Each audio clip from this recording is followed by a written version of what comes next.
a social media account affiliated, we're talking DeepSeek now, by the way, affiliated with Chinese state media, talking about DeepSeek and the delayed release of its V4 model, pointing to, the report says, to a shift toward deeper integration with the chip system, ecosystem in China. Now, the startup, in case you missed it, by the way, on Friday released this preview versions of its long-awaited new model, but Bloomberg Intelligence thinks it actually fails to narrow the gap with leading U.S. products thanks to access to advanced Nvidia chips. Robert Lee, author of that report, joins us now to talk us through.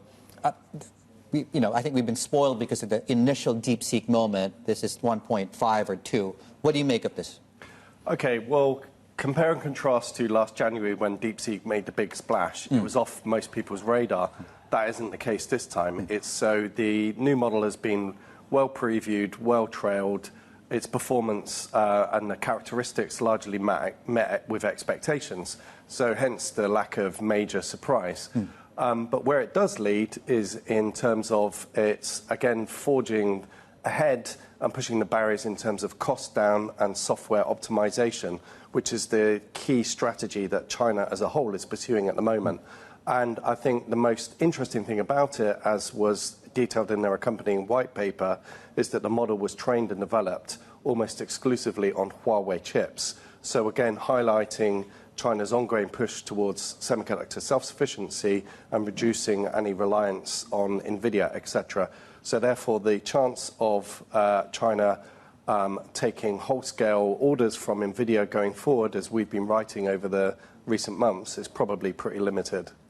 Well, I think you highlight a good point in terms of how we need to be looking at how this one pushes the boundaries. Is it more on, to your point, cost, or is there something here on the tech side that catches your eye? Well, as you said, I mean, very kindly in the opening quote from our report, China lacks access to leading-edge Nvidia chips. Therefore, its ability to compete in terms of frontier model development is, they're on the back foot. And they're not trying to do that. So they're tying in with the government's national strategy to proliferate AI across the entire economy, across every segment and every province, which is defined by what's referred to as one of the government's major white papers.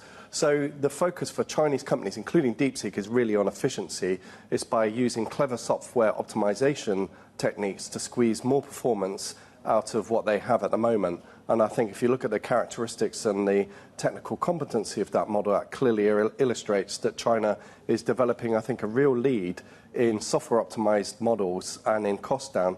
And if you look at the pricing in terms of token pricing that they're charging external clients, they're still, compared to the leading Anthropic models, they're an approximate 80 to 90% discount.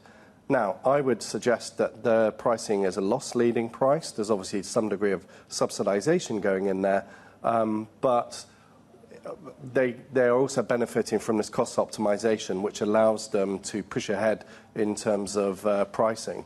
So, China is clearly emerging as a global leader in software-optimized models. It lacks access to Nvidia, and therefore its ability to compete on frontier model developments is curtailed. So the strategy, given the constraints they work within, is, I think, the right one.